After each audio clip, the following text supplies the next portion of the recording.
നമസ്കാരം. മലയാളി വാർത്ത ഇൻസൈഡിലേക്ക് സ്വാഗതം. ഡോക്ടർ മോഹൻ വർക്കി. ബംഗ്ലാദേശിൽ ഈ കഴിഞ്ഞ കുറെ കാലമായി ഇന്ത്യ അസ്വസ്ഥപ്പെടുത്തുന്ന ഒട്ടനവധി കാര്യങ്ങൾ നടക്കുന്നു. അവിടെ മതന്യൂനപക്ഷങ്ങൾ വ്യാപകമായി വേട്ടയാടുന്നു.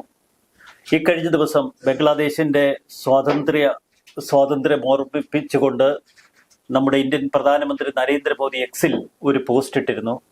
അതിൽ 1971 ബംഗ്ലാദേശ് വിമോചന സമരത്തിൽ അല്ലെങ്കിൽ വിമോചന യുദ്ധത്തിൽ പങ്കെടുത്ത ഇന്ത്യൻ സൈനികർക്ക് ആദരമർപ്പിച്ചുകൊണ്ടുള്ള ഒരു പോസ്റ്റായിരുന്നു. അതിനെ വളരെ നിശ്ചിതമായി വിമർശിച്ചുകൊണ്ട് ബംഗ്ലാദേശ് കളത്തിലിറങ്ങി.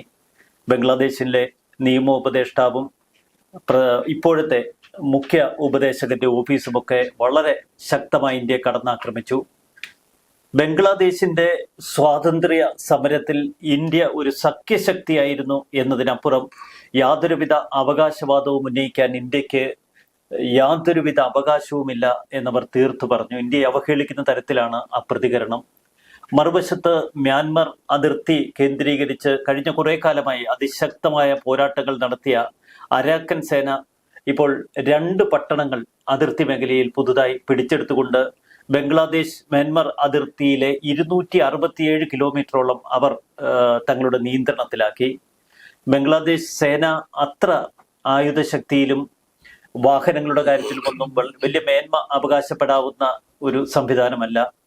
പക്ഷേ മറുവശത്ത് അരാക്കൻ സേനയ്ക്ക് വലിയ തോതിൽ കവചിത വാഹനങ്ങളും മോർട്ടാറുകളും അവർക്ക് ഹ്രസ്വദൂര മിസൈലുകൾ വരെ ഇപ്പോൾ കയ്യിലുണ്ട് എന്നാണ് പറയപ്പെടുന്നത്. ചൈനയുടെ സഹായമാണോ ഇനി ഇന്ത്യയുടെ സഹായമാണോ?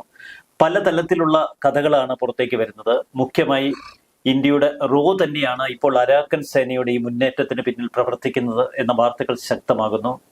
മറുവശത്ത് ബംഗ്ലാദേശിലെ ന്യൂനപക്ഷ വേട്ടയ്ക്ക് ഇന്ത്യ മറ്റൊരു തലത്തിൽ മറുപടി കൊടുക്കുമോ? ആ മറുപടിയുടെ ലക്ഷണങ്ങളാണോ ഇപ്പോൾ കണ്ടു തുടങ്ങിയിരിക്കുന്നത്? എന്താണ് അങ്ങയുടെ നിരീക്ഷണം? ഈ കഴിഞ്ഞ ഏതാനും മണിക്കൂറുകൾക്കുള്ളിൽ കാര്യമായ മാറ്റങ്ങളാണ് ബംഗ്ലാദേശിന്റെ തെക്ക് കിഴക്കൻ മേഖലയിൽ സംഭവിച്ചുകൊണ്ടിരിക്കുന്നത്. അതാണ് ഇവിടെ സൂചിപ്പിച്ച അരാക്കൻ സൈന്യത്തിന്റെ കടന്നുകയറ്റം. അരാക്കൻ സൈന്യം നമുക്കറിയാം, ബംഗ്ലാദേശിന്റെ അതിർത്തിയുള്ള റാഖൈൻ പ്രൊവിൻസ്, അത് ബർമയുടെ മ്യാൻമാറിന്റെ ഒരു പ്രവിശ്യയാണ്. അവിടെ നിന്നാണല്ലോ റോഹിംഗ്യ അഭയാർത്ഥികൾ ബംഗ്ലാദേശിലേക്ക് കടന്നു വരുന്നത്. 6 ലക്ഷത്തോളം റോഹിംഗ്യൻസുകള് ബംഗ്ലാദേശിലേക്ക് കടന്നു എന്നാണ് റിപ്പോർട്ട്. അതെ, 6 ലക്ഷത്തിലധികം റോഹിംഗ്യകൾ ബംഗ്ലാദേശിലേക്ക് കടന്നു. അവർ ആത്യന്തികമായി ഇന്ത്യയിലേക്കും കടക്കാനുള്ള സാധ്യതയുണ്ട്. അത് വലിയൊരു വിഷയമായി അവശേഷിക്കുന്നു. പക്ഷെ റോഹിംഗ്യകൾ കടന്നു വരുന്ന റാഖൈൻ പ്രോവിൻസിൽ ആണ് അറാക്കൻ സൈന്യം. ഏതാണ്ട് ആ പ്രോവിൻസ് പൂർണ്ണമായി അറാക്കൻ ആർമിയുടെ നിയന്ത്രണത്തിലായി കഴിഞ്ഞു. അവര് മ്യാൻമാറിന്റെ ജുൻറ്റ, അതായത് സൈനിക ഭരണകൂടമാണല്ലോ, ആ സൈന്യങ്ങളോട്, ഔപചാരിക സൈന്യങ്ങളോട് പടവെട്ടി വിജയിച്ച് ലാൻഡ് പിടിച്ചതിന് ശേഷം അവര് ഈ പറയുന്ന റോഹിംഗ്യൻസിനെതിരെ തിരിയുകയാണ്. അതിന്റെ ഭാഗമായി കൂടിയാണ് ബംഗ്ലാദേശുമായി മ്യാൻമാർ അതിർത്തി പങ്കിടുന്ന 267 കിലോമീറ്റർ ദൂരമുണ്ട്. ആ പ്രദേശത്തേക്ക് വലിയ തോതിലാണ് കടന്നുകയറ്റം സംഭവിച്ചിട്ടുള്ളത്, അറാക്കൻ ആർമിയുടെ കടന്നുകയറ്റം. ബംഗ്ലാദേശിലെ ചില പ്രവിശ്യകൾ, തെക്നാഫ് എന്ന് പറയുന്ന ആ പട്ടണം ഏതാണ്ട് പൂർണ്ണമായും അവർ പിടിച്ചു കഴിഞ്ഞു. ചെറിയ പട്ടണമാണ്. അത് മാത്രമല്ല അതിന് ചുറ്റുപാടുമുള്ള മേഖലകളും അവിടുന്ന് വരുന്ന അറാക്കൻ ആർമിയുടെ ഒരു കൈവശമായി. ഇനി ഒരു കാര്യം കൂടി ഓർക്കണം, സെയിന്റ് മാർട്ടിൻ ദ്വീപുകൾ വലിയൊരു തർക്ക വിഷയമായി ഉരുത്തിരിഞ്ഞ് വരികയാണ്. ഒരുപക്ഷെ സെന്റ് മാർട്ടിൻ ദ്വീപായിരുന്നു ഷെയ്ഖ് ഹസീനയുടെ അട്ടിമറിയുടെ പിന്നിൽ അമേരിക്കയ്ക്കുള്ള താല്പര്യം എന്ന വാർത്തകൾ ശക്തമായിരുന്നു ആ സമയത്ത്. അതാണ് ഷെയ്ഖ് ഹസീനയുടെ അഖിലസ് ഹീൽ എന്ന് വേണമെങ്കിൽ പറയാവുന്ന. അമേരിക്കയ്ക്ക് മുൻപിൽ ആ ദ്വീപ് താൻ അടിയറവ് വെക്കാത്തത് കൊണ്ടാണ് തന്നെ അട്ടിമറിയിലൂടെ പുറത്താക്കിയതെന്ന് അട്ടിമറിക്ക് ശേഷം ഷെയ്ഖ് ഹസീനയുടെ ഒരു പ്രസ്താവനയും പുറത്തു വന്നിരുന്നല്ലോ. തീർച്ചയായും ഇത് അണയാൻ പോകുന്നതിന് മുൻപ് ആളിക്കത്തുന്ന ബൈഡൻ അഡ്മിനിസ്ട്രേഷന്റെ അവസാന ഒരു നീക്കമാണ് തന്ത്രപരമായ ഒരു ഫുട് ഹോൾഡ് ബംഗ്ലാദേശിൽ ഉറപ്പിക്കുക. അതുവഴി സെയിന്റ് മാർട്ടിൻ ദ്വീപിന്റെ നിയന്ത്രണം നേടിയെടുത്താൽ അത് ഇന്ത്യക്കും ചൈനയ്ക്കും ബുദ്ധിമുട്ടുണ്ടാകുന്ന രീതിയിൽ ഡെവലപ്പ് ചെയ്ത് കൊണ്ടുവരാം എന്ന അമേരിക്കയുടെ പദ്ധതിയെ ഇന്ത്യയുടെ ഒരു താല്പര്യത്തിന് അത് അനുരൂപമാവില്ല എന്ന തിരിച്ചറിവ് കൂടെ കൊണ്ടാകാം ഷെയ്ഖ് ഹസീന സ്ട്രിക്റ്റ് ആയി നോ പറഞ്ഞു. അതാണ് ശരിക്കും പറഞ്ഞാൽ അമേരിക്കയെ ഒരു പരിധിവരെ പ്രകോപിപ്പിച്ചതും, അമേരിക്കയെന്ന് ഞാൻ പറയുന്നില്ല, അമേരിക്കൻ ഡീപ് സ്റ്റേറ്റ് എസ്റ്റാബ്ലിഷ്മെന്റിനെ പ്രകോപിപ്പിച്ചതും ഒരു പരിധിവരെ ഈ ജോർജ് സോറോസിന്റെ ഉൾപ്പെടെയുള്ള ഫണ്ടിങ് തീവ്ര റാഡിക്കൽ ഇസ്ലാമിസ്റ്റുകൾക്ക് ഉണ്ടായി എന്ന രീതിയിൽ റിപ്പോർട്ടുകൾ വരുന്നു. ബംഗ്ലാദേശിൽ എന്തായാലും ഭരണമാറ്റം ഉണ്ടായി. യൂനിസ് ഭരണകൂടം വിചാരിച്ചതിനേക്കാൾ ബുദ്ധിമുട്ടേറിയ ഒരു അതിർത്തിയാണ് ഇപ്പോൾ കൈകാര്യം ചെയ്യുന്നത്. ആ അതിർത്തിയുടെ ഭാഗമാണ് ഇപ്പോൾ റഖൈൻ പ്രോവിൻസിൽ നിന്നും കടന്നു വരുന്ന തീവ്ര റാഡിക്കൽ വിഭാഗക്കാരായ ബുദ്ധിസ്റ്റുകൾ. അവർ ബുദ്ധിസ്റ്റുകളാണ്, അവര് ബുദ്ധമതക്കാരാണ്. പൊതുവെ ബുദ്ധമതം സമാധാനത്തിന്റെ, ശാന്തിയുടെ ഒക്കെ മതമാണ്. പക്ഷേ ബുദ്ധമതം വളമുട്ടിയാൽ ഏത് പാമ്പും കടിക്കും എന്ന് പറഞ്ഞതുപോലെ ബുദ്ധമതത്തിൽ തീവ്ര വികാരങ്ങൾ ഉണ്ട് എന്നതിന്റെ പ്രതിഫലനം തന്നെയാണ്. വെൽ ഓർഗനൈസ്ഡ് ആണ്, ഒരു ഫൈറ്റിംഗ് ഇൻസ്റ്റിങ് ഉള്ള ഒരു വിഭാഗമാണ്. ഒരു 30,000-നും 40,000-നും ഇടയ്ക്കുള്ള ട്രൂപ്സ് ആണ് അവർക്കുള്ളതെന്നാണ് പറയുന്നത്. പക്ഷേ ശക്തമായ ബംഗ്ലാദേശ് ആർമിയെ പോലും പിന്നോട്ടടിക്കാൻ കഴിയുന്ന രീതിയിൽ അവർക്ക് സായുധ സന്നാഹങ്ങൾ ഈ പറയുന്ന അറാഖൻ സൈന്യത്തിന് ഉണ്ട്. അവരുടെ പിന്തുണ, സ്വയമോൻ നേരത്തെ സൂചിപ്പിച്ചതുപോലെ, പിന്തുണ എവിടെ നിന്ന് ലഭിക്കുമെന്നതാണ്. അത് ഇന്ത്യയുടെ താല്പര്യമാണ് ഒരു പക്ഷേ ഇപ്പോൾ അറാഖൻ സേന നിർവഹിച്ചുകൊണ്ടിരിക്കുന്നത്. പലപ്പോഴും ഇതിന്റെ എല്ലാം ഇവിടെല്ലാം അയൽ രാജ്യങ്ങളിൽ പടല പിണക്കങ്ങൾ ഉണ്ടാകുമ്പോഴും അവിടെ ഇന്ത്യയിൽ നിന്നുള്ള ഒരു ബുദ്ധിരാക്ഷസന്റെ കരങ്ങൾ ആരോപിക്കാറുണ്ട്. അങ്ങനെയുള്ള മഹാമാന്ത്രികനായ ആ ബുദ്ധിരാക്ഷസനാണ് Ajit Doval, the naught 7 of India, അല്ലെ, ജെയിംസ് ബോണ്ട് ഓഫ് ഇന്ത്യ എന്നുകൂടി വിളിപ്പേരുള്ള അജിത് ഡോവൽ പണ്ട് മ്യാൻമാറിൽ കുറെ കാലം സേവനം അനുഷ്ഠിച്ചിട്ടുള്ളതാണ്. അവിടെ അന്ന് അദ്ദേഹം ഉണ്ടാക്കിയെടുത്ത ചില ബന്ധങ്ങൾ ഒരുപക്ഷെ ഇപ്പോൾ അതിന്റെ ബെനിഫിറ്റ് എടുക്കുന്നതാകാം. അവിടെ എന്തായാലും ഭാരതത്തിന് ചെറിയ രീതിയിൽ ഭാരതത്തിന്റെ താല്പര്യങ്ങൾ ഇവിടെ സംരക്ഷിക്കപ്പെടുന്നു. ഭാരതം ഇതിൽ ഇടപെട്ടു എന്ന രീതിയിൽ ഔപചാരികമായ ഒരു സ്ഥിരീകരണവുമില്ല. പക്ഷെ മാറി നിന്ന് നോക്കുമ്പോൾ ഇത് ചത്തത് കീച്ചരങ്ങനെങ്കിൽ കൊന്നത് ഭീമൻ തന്നെ എന്ന പ്രമാണം ശരിവെച്ചുകൊണ്ട് ഭാരതത്തിന് വലിയ തോതിലുള്ള ഒരു ഫുട് ഹോൾഡ് ആ പ്രദേശത്ത് ലഭിക്കുകയാണ്. അതുകൊണ്ട് റഖൈൻ പ്രവിശ്യയുടെ ഇപ്പോഴത്തെ ഡിഫാക്ടോ അഡ്മിനിസ്ട്രേഷനായ ഈ ആർമിയുമായി, അറാഖൻ സൈന്യവുമായി എത്രത്തോളം ഇടപാടുകൾ, നീക്കുപോക്കുകൾ ഇന്ത്യ നടത്തുന്നു എന്നതിനെ ആസ്പദമാക്കിയായിരിക്കും ആ പ്രദേശത്തിന്റെ സന്തുലിതാവസ്ഥയും ഒരുപക്ഷെ ബംഗ്ലാദേശിലെ ഇപ്പോഴത്തെ ഭരണകൂടത്തിന്റെ ഭാവിയും അതുമായി ബന്ധപ്പെട്ടിരിക്കും. ഇന്ത്യ ബംഗ്ലാദേശ് അതിർത്തി കേന്ദ്രീകരിച്ച് ഇന്ത്യൻ സേനയുടെ ചില മിലിറ്ററി എക്സർസൈസുകൾ ഇക്കഴിഞ്ഞ ദിവസങ്ങളിൽ നടന്നു. അതും ഈ സംഭവങ്ങളുമായി നമ്മൾ ചേർത്ത് വായിക്കേണ്ടതല്ലേ? അവിടെ മതന്യൂനപക്ഷങ്ങൾ വലിയ തോതിൽ വേട്ടയാടപ്പെടുന്നു. മറുവശത്ത് ഇന്ത്യയെ പരിപൂർണമായി തള്ളിപ്പറയുന്ന ഘട്ടം. യൂനിസ് ഏതെങ്കിലും തലത്തിൽ സെന്റ് മാർട്ടിൻസ് ആ ദ്വീപിന്റെ ഒരു നിയന്ത്രണം അമേരിക്കയ്ക്ക് കൈമാറാമെന്നും അമേരിക്കയുടെ പിന്തുണ ഉറപ്പിക്കാമെന്നും മേഖലയിൽ അധീശത്വം ശക്തമാക്കാമെന്നും സ്വപ്നം കാണുന്നുണ്ടാകാം. അങ്ങനെയെങ്കിൽ ഇന്ത്യ കൂടുതൽ കടുത്ത നടപടികളിലേക്ക് കടക്കാനുള്ള സാധ്യതയില്ലേ? ഇപ്പോൾ നടക്കുന്നത് അതിർത്തിയിൽ, ഭാരതവും ബംഗ്ലാദേശും തമ്മിലുള്ള അതിർത്തിയിൽ നടക്കുന്നത് മിലിറ്ററി മെനുവേഴ്സ് മാത്രമാണ്. ഒരു ഫ്ലെക്സിംഗ് ഓഫ് മസിൽസ് എന്ന് വേണമെങ്കിൽ പറയാം. ഒരു ചെറിയ പേടിപ്പിക്കൽ എന്ന് മാത്രമേ ഉള്ളൂ. ഇവിടെ ബംഗ്ലാദേശിലേക്ക് ഭാരതത്തിന്റെ സൈന്യം ഒരിക്കൽ കൂടി ഇരച്ചു കയറുന്ന ഒരു രംഗം അത് ഇപ്പോൾ പ്രതീക്ഷിക്കുന്നില്ല. ഇവിടെ നയതന്ത്രപരമായ പരിഹാരങ്ങളാണ്, സൈനിക പരിഹാരങ്ങളല്ല, മറിച്ച് നയതന്ത്ര പരിഹാരങ്ങൾ തന്നെയാണ് വേണ്ടത്. ഇവിടെ പ്രോക്സീസ് എന്ന് പറയുന്നത് ഇപ്പോൾ ഏതാണ്ട് ഔപചാരികമായ ഒരു മാർഗം തന്നെയാണ്. യുദ്ധത്തിൽ ഇറാൻ പ്രോക്സികളെ ഉപയോഗിച്ചുകൊണ്ട് ഇസ്രായേലിനെ നേരിടുന്നു എന്ന് പറയുന്നത് പോലെ ഈ ഒരു രാജ്യത്തിന്റെ താല്പര്യങ്ങൾ സംരക്ഷിക്കാനായി മറ്റൊരു രാജ്യത്തിന് നേരെ ഉപയോഗിക്കാവുന്ന ഒരുപാട് മിലിഷ്യകളും അർദ്ധസൈനിക സംഘങ്ങളും ഉണ്ടാവും. അത് മാത്രമല്ല പ്രൈവറ്റ് ആർമിയിൽ ഇപ്പോൾ പ്രഗോഷൻ എന്ന വാഗ്നർ ആർമിയുടെ തലവൻ, അദ്ദേഹം ഒരു കൾട്ട് ഫിഗറായി മാറിയത് അല്പകാലം കൊണ്ടാണ്. അപ്പൊ റഷ്യ പെർഫെക്റ്റ് ചെയ്തെടുത്തൊരു മാർഗമുണ്ട്. പുടിൻ തന്റെ ഔപചാരിക സൈന്യങ്ങളെ ഉപയോഗിക്കാതെ ചിലപ്പോൾ മനുഷ്യാവകാശ ലംഘനങ്ങൾ ഉൾപ്പെടെ ഉണ്ടാകാൻ സാധ്യതയുള്ള ഓപ്പറേഷനുകൾ നിയന്ത്രിക്കാനായി ഒരുപക്ഷെ ഉപയോഗിക്കുന്നത് ഇതുപോലെയുള്ള സെമി മിലിഷ്യകളെ അല്ലെങ്കിൽ മെർസിനറി പെയ്ഡ് വിഭാഗങ്ങളെയാണ്. അതുകൊണ്ട് റെഗുലർ ആർമീസിന്റെ പരസ്പരമുള്ള ഏറ്റുമുട്ടൽ ഈ വിഷയത്തിലും കാര്യമായി ഉടനെ പ്രതീക്ഷിക്കാനാവില്ല. പക്ഷെ നമ്മുടെ ഇൻട്രസ്റ്റ്, ഭാരതത്തിന്റെ താല്പര്യങ്ങൾ ബംഗ്ലാദേശിൽ സർവ് ചെയ്യണമെങ്കിൽ അതിന് ബംഗ്ലാദേശിന്റെ കിഴക്കൻ മേഖല ശക്തമാക്കണം. അത് മാത്രമല്ല ഒരു രീതിയിൽ കൂടെ ഇന്ത്യ വളരെ വലിയ നീക്കം നടക്കുന്നുണ്ട്. അത് ഒരു പരിധിവരെ ഒരു പുതിയ ഒരു പാതയാണ്. നമ്മുടെ ഒരു ചിക്കൻ നെക്ക് ഉണ്ട്, വടക്ക് കിഴക്കൻ സംസ്ഥാനങ്ങളിലേക്ക് നീങ്ങുന്ന ചിക്കൻ നെക്ക്, ഒരു സിലിഗുരി പാസ്, ഈ സിലിഗുരി കോറിഡോർ എന്ന് പറയുന്നത് കേവലം 20 കിലോമീറ്റർ മാത്രം ദൈർഘ്യമുള്ള ഒരു കോറിഡോറാണ്. അതിനെ ഒരു 40 കിലോമീറ്റർ എങ്കിലും വീതിയിൽ സൃഷ്ടിച്ചെടുത്താൽ മാത്രമേ നമ്മുടെ മിലിറ്ററി മെനൂവേഴ്സ് നടക്കൂ, നമ്മുടെ സാമ്പത്തിക കോറിഡോറായി ഉപയോഗിക്കാൻ നോക്കൂ. പക്ഷെ ഏതെങ്കിലും കാരണവശാൽ ചൈനീസ് ഇൻവോൾവ്മെന്റ് കൊണ്ട് അത് അടഞ്ഞു പോവുകയാണെങ്കിൽ അതിന് സമാന്തരമായി മറ്റൊരു പാത തുറക്കേണ്ടതുണ്ട്. 2 പാതകളാണ് മനസ്സിൽ. കൽക്കട്ടയും സിറ്റ്വി എന്ന തുറമുഖത്തെയും ബന്ധിപ്പിക്കും. സിറ്റ്വി എന്ന തുറമുഖം മ്യാൻമാറിലാണ്. റോഹിംഗ്യകളുടെ വാസസ്ഥാനമായിരുന്നു അത്. അവിടെയാണ് റഖൈൻ മേഖല. അവിടെ നിന്നാണ് ഈ പറയുന്ന അറാക്കൻ സൈന്യം വരുന്നത്. അപ്പൊ അറാക്കൻ സൈന്യത്തിന്റെ താല്പര്യത്തോടു കൂടി തന്നെ ഇപ്പോൾ മാറിയ സാഹചര്യത്തിൽ കൽക്കട്ട സിറ്റ്വി പാസേജ് അത് കടൽ വഴിയുള്ള ഒരു പാതയാണ്, കടൽ പാതയാണ്. അതോടൊപ്പം തന്നെ നമ്മുടെ വടക്ക് കിഴക്കൻ സംസ്ഥാനമായ മിസോറാമിൽ നിന്നും റോഡ് മാർഗം സിറ്റ്വിയിലേക്ക് എത്താൻ, അത് തുറമുഖമാണ്, സിറ്റ്വിയിലേക്ക് എത്താൻ ഒരു കോറിഡോറും കൂടെ ആകുമ്പോൾ ഇന്ത്യയുടെ ലോജിസ്റ്റിക്കൽ പ്രോബ്ലംസ് അവിടെ പരിഹരിക്കപ്പെടുകയാണ്. അതാണ് വിഷയം. ഈ സിറിയയ്ക്ക് സമാനമായ ഒരു അവസ്ഥ ബംഗ്ലാദേശിന് വരുമ്പോൾ ഒരു വശത്ത് നേരത്തെ കിഴക്കൻ പാകിസ്ഥാനും പടിഞ്ഞാറൻ പാകിസ്ഥാനും തമ്മിൽ വലിയ ആഭ്യന്തര യുദ്ധവും അവർക്കിടയിൽ അസ്വസ്ഥതകളും അത് കാലങ്ങളോളം നീണ്ടു നിന്നിരുന്നു. 1971 ശേഷം ബംഗ്ലാദേശുമായി യാതൊരുവിധ നയതന്ത്ര ഇടപാടുകൾക്കും പാകിസ്ഥാൻ ശ്രമിച്ചിരുന്നില്ല. പക്ഷേ ഇപ്പോൾ പുതിയ ഭരണകൂടം പാകിസ്ഥാനോട് ഒരു മനോഭാവം പ്രകടിപ്പിക്കുന്നു എന്നുള്ള വാർത്തകൾ, അത് ഇന്ത്യ കൂടുതൽ ജാഗ്രതയോടെ നോക്കി കാണുന്നുണ്ടോ ഇപ്പോഴും? തീർച്ചയായും ലഷ്കർ ഇ തോയ്ബയുടെ പ്രവർത്തനങ്ങൾ ബംഗ്ലാദേശിൽ വളരെ സജീവമാണ്. അവര് പ്രവർത്തിക്കുന്നത് യഥാർത്ഥത്തിൽ ലഷ്കർ ഇ തോയ്ബയുടെ പ്രവർത്തനം വരുന്നത് റോഹിംഗ്യ അഭയാർത്ഥികളെ ട്രെയിൻ ചെയ്യുന്നതിലൂടെയാണ്. ഇപ്പൊ റോഹിംഗ്യ അഭയാർത്ഥികൾ 6 ലക്ഷത്തോളം വരുന്ന അഭയാർത്ഥികളിൽ ഒരു വിഭാഗത്തെയെങ്കിലും കാര്യമായി ട്രെയിൻ ചെയ്ത് വിവിധ പർപ്പസിനായി ഉപയോഗിക്കാം എന്നൊരു ധാരണ പാകിസ്ഥാനുണ്ട്.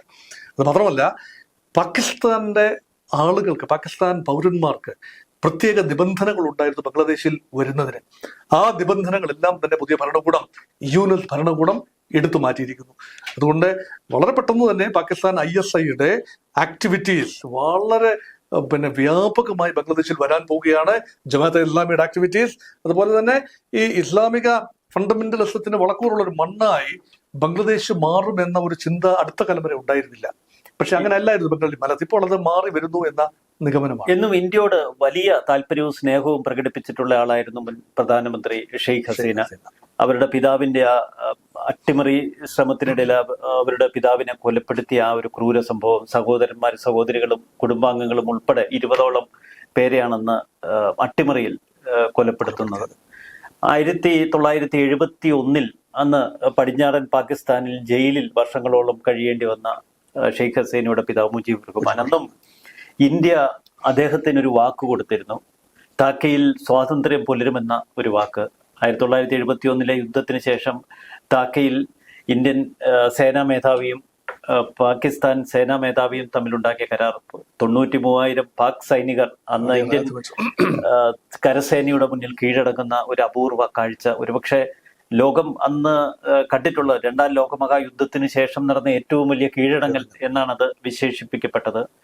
പിന്നീട് ഇന്ത്യയുമായി കാത്തു സൂക്ഷിച്ച ഒരു സാഹോദര്യബന്ധം, അത് ഷെയ്ഖ് ഹസീനയുടെ കാലഘട്ടത്തിൽ ബംഗ്ലാദേശ് ഇന്ത്യയുടെ ഒരു പ്രിയപ്പെട്ട അയൽ രാജ്യമായിരുന്നു വർഷങ്ങളോളം. അതുകൊണ്ട് തന്നെ ആ മേഖല, കടൽ മേഖലയിൽ നിന്നുള്ള ശത്രുവിന്റെ ആക്രമണങ്ങൾ ഒരു പരിധിവരെ ഇന്ത്യക്ക് ഭയക്കേണ്ടിയിരുന്നില്ല. പകരം പാകിസ്ഥാൻ, ചൈന തുടങ്ങിയ നമ്മുടെ അതിർത്തി പ്രദേശങ്ങളിൽ നിന്ന് മാത്രമേ ഇന്ത്യ കാര്യമായ ആക്രമണങ്ങൾ ഭയത്തിനുള്ളൂ.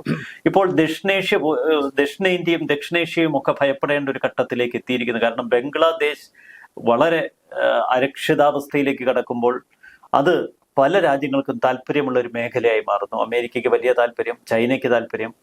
പാകിസ്ഥാൻ ഇന്ത്യക്കെതിരെ പൊരുതാൻ ഏറ്റവും തങ്ങൾക്ക് പറ്റുന്ന ഒരു തട്ടകമായി ബംഗ്ലാദേശിനെ കാണുന്നു. ഏറ്റവും വലിയ നയതന്ത്രം ഇന്ത്യ പയറ്റേണ്ട ഒരു സമയമല്ലേ ഇത്?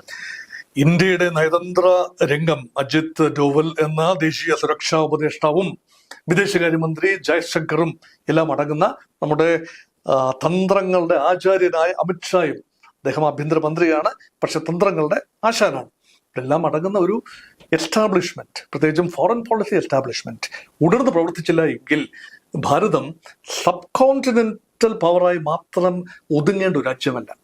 ഈ വിദേശ രാജ്യങ്ങൾക്ക്, പ്രത്യേകിച്ച് അമേരിക്ക പോലെയുള്ള രാജ്യങ്ങൾക്ക് ആഗ്രഹം എന്ന് പറയുന്നത് ഭാരതം ഏഷ്യൻ പവർ എന്ന നിലയിൽ നിന്നും ഗ്രാജുവേറ്റ് ചെയ്ത് ഗ്ലോബൽ പവർ ആകുന്നതിനുള്ള താല്പര്യമില്ല അവർക്ക്. കാരണം അവര് വഹിച്ചിരുന്ന സിംഹാസനം, അവരിരുന്ന സിംഹാസനത്തിൽ പുതിയ അവകാശികൾ ഉണ്ടാവരുത്. അത് ഇന്ത്യ ആണെങ്കിലും ചൈനയാണെങ്കിലും. ചൈന ഓൾറെഡി പിടിവിട്ട് പോയി കഴിഞ്ഞു. അതുകൊണ്ട് ഇന്ത്യയാണ് പിന്നീടുള്ള പ്രതീക്ഷ. അതുകൊണ്ട് ഇന്ത്യയെ വലിയ പ്രശ്നങ്ങളിലേക്ക് സബ് കോണ്ടിനെന്റൽ ഇന്ത്യ, അതായത് ബേ ഓഫ് ബംഗാൾ മേഖല, അറേബ്യൻ സീ മേഖല, ഇന്ത്യൻ ഓഷ്യൻ മേഖല, അവിടേക്ക് മാത്രമായി ഭാരതത്തിന്റെ സുരക്ഷാ പാരഡൈംസിനെ ഒതുക്കിക്കൊണ്ടുവരികയും സാമ്പത്തിക പാരഡൈംസോ അതിന് ആ പ്രദേശം വിട്ടു പോകാതിരിക്കുകയും ചെയ്യുക വഴി ഒരു പക്ഷേ ഒരു ഗ്ലോബൽ ഒരു ബാലൻസ് നിലനിർത്താനാവും എന്ന അമേരിക്കയുടെ ഒരു അൾട്ടിമേറ്റ് സ്കീം ഓഫ് തിങ്സ് ആണ്. അതുകൊണ്ടാണ് ഞാൻ നേരത്തെ പറഞ്ഞ സെന്റ് മാർട്ടിൻ ഐലൻഡിന്റെ കാര്യത്തിൽ ഒരു ഗ്രേറ്റ് ബാലൻസിങ് ആക്ട്. ഇവിടെ വന്നിരിക്കുന്ന ഒരു കാര്യമെന്ന് പറയുന്നത്, ഇന്ത്യ ഇടപെട്ട് നേടിക്കൊടുത്ത സ്വാതന്ത്ര്യം, ഒരു അസ്തിത്വം, ഐഡന്റിറ്റി ഓഫ് ബംഗ്ലാദേശ്, ബംഗ്ലാ സ്വത്വം ഇന്ത്യ യഥാർത്ഥത്തിൽ റിട്രീവ് ചെയ്ത് വെള്ളിത്താലത്തിൽ വെച്ച് കൊടുക്കുകയാണ്. അതിനെ തുച്ഛീകരിക്കുന്നത് ചരിത്ര നിഷേധമാണ്. ഐഡന്റിറ്റി കാത്തു സൂക്ഷിക്കാൻ, ഒരുപക്ഷെ ബംഗ്ലാ ഐഡന്റിറ്റി കാത്തു സൂക്ഷിക്കാൻ ആവാതെ പോയത് കൊണ്ടാണല്ലോ ഭാരതം ഒരു കൈ സഹായം ചെയ്തത്. അപ്പോൾ ഒരു കൈ സഹായം ചെയ്തതിനെ വേണ്ട രീതിയിൽ അക്നോളജ് ചെയ്തില്ല എന്ന് മാത്രമല്ല, ഇപ്പോൾ അതിനെ ചരിത്രത്തെ തന്നെ തിരുത്തി കുറിക്കാനുള്ള ശ്രമത്തിലാണ് ബംഗ്ലാദേശിന്റെ പുതിയ ഭരണകൂടം, മുഹമ്മദ് യൂനിസ് ഭരണകൂടം. ഇന്ത്യയുടെ ഒരു ദീർഘവീക്ഷണം തന്നെയായിരുന്നു 1971 ആ രാജ്യത്തിന് പിറവിക്ക് കാരണം. അന്ന് ഇന്ദിരാഗാന്ധി ലോകരാജ്യങ്ങൾക്കിടയിൽ നടത്തിയ നയതന്ത്ര ഇടപെടലുകൾ അത് അസാധാരണമെന്നാണ് അക്കാലത്ത് വാഴ്ത്തപ്പെട്ടത്. അന്ന് യുദ്ധത്തിന് തൊട്ട് മുൻപ് സോവിയറ്റ് യൂണിയനുമായി ഉണ്ടാക്കിയ വളരെ തന്ത്രപ്രധാനമായ ഒരു കരാർ, യുദ്ധം പൊട്ടിപ്പുറപ്പെടുന്ന ആ ഘട്ടത്തിൽ അമേരിക്ക പാകിസ്ഥാനെ സഹായിക്കുമെന്ന് ഇന്ത്യക്ക് വ്യക്തമായി അറിയാം. അതനുസരിച്ച് അമേരിക്കൻ പടക്കപ്പൽ ഇന്ത്യൻ മഹാസമുദ്രത്തിൽ എത്തുന്ന ആ ഏറ്റവും ദുഷ്കരമായ കാഴ്ച, പാകിസ്ഥാൻ അന്തർവാഹിനി, അത് അമേരിക്ക നൽകിയ അന്തർവാഹിനിയാണ്, ഇന്ത്യയുടെ കുക്രി എന്ന INS പടക്കപ്പലിനെ ആഴങ്ങളിലേക്ക് മുക്കിക്കളയുന്നു. അതൊക്കെ നമ്മുടെ അന്ന് ആ കപ്പലിലെ ക്യാപ്റ്റൻ അദ്ദേഹം ചിരിച്ചു മറ്റ് തൻ്റെ നാവികരെ കൈവീശി യാത്രയച്ച് ഒടുവിൽ ആഴങ്ങളിലേക്ക്, അദ്ദേഹവും ഏകദേശം 200ഓളം നാവികരും ഒരുമിച്ച് ആഴങ്ങളിലേക്ക് താഴ്ന്നുപോയ കാഴ്ച, അത്തരം ഒട്ടനവധി ദുരന്തങ്ങൾ നേരിട്ട് ഒരുപാട് സൈനികരുടെ ജീവൻ ത്യജിച്ച് ഇന്ത്യ ആ മണ്ണിൽ കയറി യുദ്ധം ചെയ്ത് പാകിസ്ഥാനെ മറുവശത്ത് ലാഹോർ വരെ ചെന്നടിച്ച് വീഴിച്ചെടുത്ത് കൈത്താലത്തിൽ വെച്ചു കൊടുത്ത ഒരു സ്വാതന്ത്ര്യം, ഒരു ബംഗ്ലാദേശ് എന്ന രാജ്യത്തിന്റെ പിറവി, അതിന് ഇപ്പോൾ ആ രാജ്യം നമ്മോട് കാട്ടുന്ന ഏറ്റവും വലിയ നെറുകേടും നന്ദികേടുമല്ലേ. ശീതയുദ്ധ സമയത്ത് ഉണ്ടായിരുന്ന ആ ഒരു ചേരിചേര നയത്തിന് തന്നെ ഒരു പരിധിവരെ വിള്ളൽ വീഴ്ത്തിക്കൊണ്ട്, പരിധിവരെ അതിനെ കാറ്റിൽ പറത്തിക്കൊണ്ട് റഷ്യയുമായി തന്ത്രപരമായ ഒരു ഉടമ്പടി, treaty of peace, friendship and cooperation Indira Gandhi sign ചെയ്തു. അതൊരു ഒഡാസിറ്റിയാണ്, ഇന്ത്യയുടെ ഭാഗത്ത് കാണിച്ച ഒരു വലിയ ധീരമായ മുന്നേറ്റമാണ്. നെഹ്റുവിന്റെ മകൾക്ക് ആ അറ്റം വരെ പോകാനാവുമോ എന്ന് പലരും നെറ്റിച്ചൊളിച്ചു. മാത്രമല്ല, ഇന്ദിരാഗാന്ധിയെ ഗുങ്കി ഗുഡിയ എന്ന രീതിയിൽ വളരെ ദുർബലയായ ഒരു നേതാവ്, പ്രധാനമന്ത്രി, നെഹ്റുവിന്റെ മകൾ മാത്രം എന്ന രീതിയിൽ തെരഞ്ഞെടുപ്പിൽ ജയിച്ച് അധികാരത്തിൽ എത്തിയതിന് തൊട്ടു പിന്നാലെയാണ് മനേക്ഷയെ അന്ന് നേരിൽ വിളിച്ച് ഇന്ദിരാഗാന്ധി യുദ്ധം ചെയ്യാൻ ഓർഡർ കൊടുത്തു. അദ്ദേഹത്തിന് ഒരു നിമിഷം ആലോചിക്കാൻ പോലും അവസരം കൊടുത്തില്ല. അപ്പൊ അദ്ദേഹം തന്നെയാണ് പറയുന്നത്, മനേക്ഷ തന്നെ, ജനറൽ ഫീൽഡ് മാർഷൽ മനേക്ഷ തന്നെയാണ് പറയുന്നത്, madam, let us not plunge in a situation now. It is raining now. നമ്മുടെ ടാങ്കുകൾ പുതഞ്ഞു പോകും. നമ്മുടെ ഇന്ത്യൻ ടാങ്കുകൾ അവിടേക്ക് ഇറങ്ങിക്കഴിഞ്ഞാൽ മണ്ണിൽ പുതഞ്ഞു പോകും. അത് മാത്രമല്ല, വിളവെടുപ്പിന്റെ കാലം വരും. ഒരു ജൂൺ, ജൂലൈ, ഓഗസ്റ്റ്, സെപ്റ്റംബർ, വിളവെടുപ്പിന്റെ കാലം കൂടെ കഴിഞ്ഞ് ഡിസംബറിൽ തറ ഉറച്ചു കഴിഞ്ഞ് ഒന്ന് ശാന്തമായി കഴിയുമ്പോൾ നമ്മുടെ മിലിറ്ററി മെനൂവർ അപ്പോൾ ചെയ്യാമെന്ന ഫീൽഡ് മാർഷൽ മനേക്ഷയുടെ കുശാഗ്ര ബുദ്ധി. അതിനിടയിലാണ് പെട്ടെന്ന് തന്ത്രപരമായ ഒരു സർജിക്കൽ സ്ട്രൈക്കിലൂടെ തന്നെയാണ് റഷ്യയുമായി India treaty of peace, friendship and cooperation. American fleet എന്ന ഇന്ത്യയുടെ അതിർത്തിയിലേക്ക് 7ാം കപ്പൽപ്പട അവിടെ ബേ ഓഫ് ബംഗാളിൽ കൽക്കട്ടയുടെ സമീപം വന്ന് നങ്കൂരമിട്ട് കിടക്കുകയാണ്. അപ്പോൾ അമേരിക്കൻ പ്രസിഡന്റ് നിക്സനെ നോക്കി ഇന്ത്യയുടെ പ്രധാനമന്ത്രി ഇന്ദിരാഗാന്ധി പറഞ്ഞു, മിസ്റ്റർ നിക്സൺ, നിങ്ങൾക്ക് നിങ്ങളുടെ കപ്പലുകളെ ഇങ്ങോട്ട് അയക്കാം, തിരിച്ചു പോകണോ വേണ്ടയോ എന്ന് ഞങ്ങൾ തീരുമാനിക്കും. ഈ രീതിയിൽ ഒരു ഇന്ത്യൻ പ്രധാനമന്ത്രിയുടെ ഭാഗത്തു നിന്ന് ഒരു പ്രസ്താവന വരുമ്പോൾ ഓരോ ഇന്ത്യക്കാരനും they are heralding the arrival of India. അപ്രതീക്ഷിതമായുള്ള റഷ്യൻ സാന്നിധ്യം അതാണ് അവരെ തകർത്ത് കളഞ്ഞത്. അതാണ് വേണ്ടി റഷ്യൻ ഇപ്പൊ ചേരിചേരാ നയം എന്ന് പറയുമ്പോൾ ഇത് നമ്മൾ ഒറ്റയ്ക്ക് നിൽക്കുകയാണ്. അമേരിക്കയും റഷ്യയും തമ്മിൽ അന്ന് നേരിട്ടുള്ള ഒരു യുദ്ധത്തിലേക്ക് ഒരു പക്ഷേ എത്തപ്പെടാൻ സാധ്യതയുള്ള ഒരു ഘട്ടം. ഓർക്കൂ, അന്ന് പിങ് പോങ് ഡിപ്ലോമസിയും ഷട്ടിൽ ഡിപ്ലോമസിയും കുടുംബിരിക്കൊള്ളുന്ന കാലമാണ്. America China relations, Beijing and New York അല്ലെങ്കിൽ ബെയ്ജിംഗ് വാഷിംഗ്ടൺ ആക്സിസ് ദൃഢമായി വന്നുകൊണ്ടിരിക്കുകയാണ്.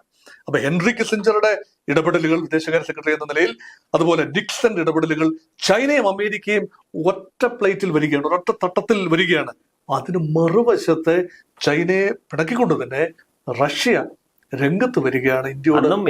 ഇസ്രായേൽ ഇന്ത്യ സഹായിച്ചു എന്നാണ് ചരിത്രം പറയുന്നത് ശക്തമായി. തീർച്ചയായും തന്ത്രപരമായ സഹായം അത് അക്നോളജ് ചെയ്യാൻ അന്ന് ഭാരതം അത് അക്നോളജ് ചെയ്യാവുന്ന ഒരു നിലയിലായിരുന്നില്ല. അമേരിക്കയുടെ ഏറ്റവും വലിയ സുഹൃത്ത് രാജ്യമാണ്.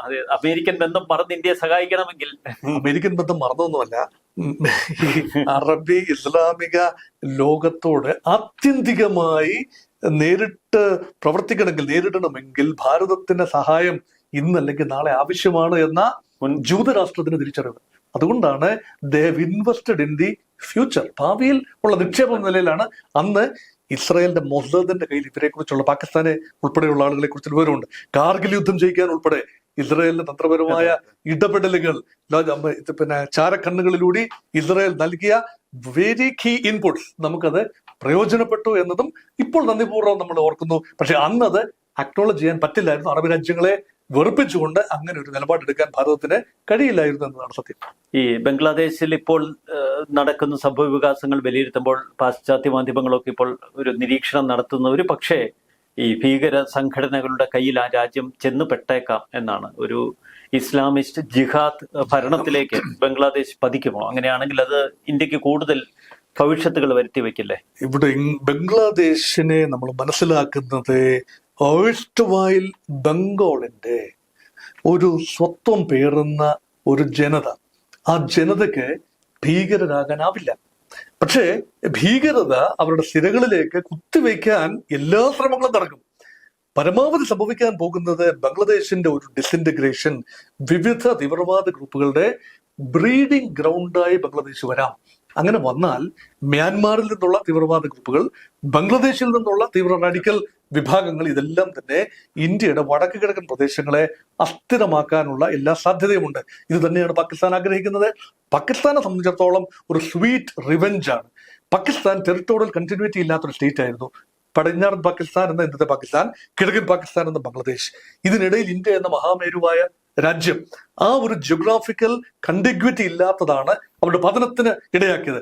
ഇന്ത്യയുടെ പതനത്തിന് ഇടയാക്കുന്നത് ഇന്ത്യൻ മെയിൻലാൻഡും നോർത്ത് ഈസ്റ്റ് ഇന്ത്യയും തമ്മിൽ അതിനിടയ്ക്ക് ബംഗ്ലാദേശിനെ പ്രതിഷ്ഠിച്ചുകൊണ്ട് ഒരു dagger in the belly of India എന്ന് പറയാവുന്ന രീതിയിൽ ബംഗ്ലാദേശിനെ സ്ട്രാറ്റജിക്കായി പ്രതിഷ്ഠിക്കാനുള്ള പാകിസ്ഥാന്റെ ഒരു മോഹമാണ്. അത് മോഹം മാത്രമാണ്. അതുകൊണ്ടാണ് ഇന്ത്യ അതുക്കും കിഴക്കോട്ട് പോയത്, റോഹിംഗ്യ മുസ്ലിങ്ങളുടെ തട്ടകത്തിലേക്ക് പോയത് അതുകൊണ്ടാണ്. തട്ടകമല്ല, അവർ കടന്നു വന്ന റഹൈൻ പ്രവിശ്യയിലേക്ക് ഇന്ത്യയുടെ കണ്ണുകൾ നീളുന്നത് ഒരുപക്ഷെ അതുകൊണ്ടാണ്. അതാണ് സ്ട്രാറ്റജി. അപ്പോൾ ഏറ്റവും പ്രധാനപ്പെട്ട ഒരു സംഭവ പരമ്പര തന്നെയാണ് ഇന്ത്യയുടെ അതിർത്തിയിലും സംഭവിക്കുന്നത്. അങ്ങ് മധ്യപൂർവേഷ്യയിൽ മാത്രമല്ല, ദക്ഷിണേഷ്യയിലും കാര്യങ്ങൾ എങ്ങനെയാണ് എന്ന് കൂടുതൽ സൂക്ഷ്മമായി നമ്മൾ വിലയിരുത്തേണ്ടിയിരിക്കുന്നു, അല്ലേ? തീർച്ചയായിട്ടും നമ്മുടെ ഒരു we have now got A global foreign policy. ഭാരതത്തിന്റെ ഫോറിൻ പോളിസി എന്ന് പറയുന്നത് ഒരു സബ് കോണ്ടിനെന്റൽ ഫോറിൻ പോളിസി അല്ല. പാകിസ്ഥാൻ, ചൈന എന്ന് പറഞ്ഞിരുന്ന കാലം കഴിഞ്ഞു. അതുകൊണ്ട് കുറച്ചുകൂടി വിശാലമായ അർത്ഥത്തിൽ വെസ്റ്റ് ഏഷ്യയിലെ ഡെവലപ്മെന്റുകൾക്കും എല്ലാം തന്നെ അമേരിക്കയ്ക്ക് എത്രത്തോളം താല്പര്യമുണ്ടോ അതുപോലെ തന്നെ ഇന്ത്യക്കും പശ്ചിമേഷ്യയിൽ എന്നല്ല, ഈവൻ ലാറ്റിൻ അമേരിക്കയിലെ കാര്യങ്ങളിൽ പോലും ഭാരതത്തിന് താല്പര്യം ഉണ്ടാകുന്ന കാര്യം വിദൂരമല്ല എന്ന് തന്നെയാണ് ഈ സംഭവ വികാസങ്ങൾ സൂചിപ്പിക്കുന്നത്. തീർച്ചയായിട്ടും വളരെ നന്ദി ഡോക്ടർ മോഹൻ വർഗീസ്. നന്ദി, നമസ്കാരം.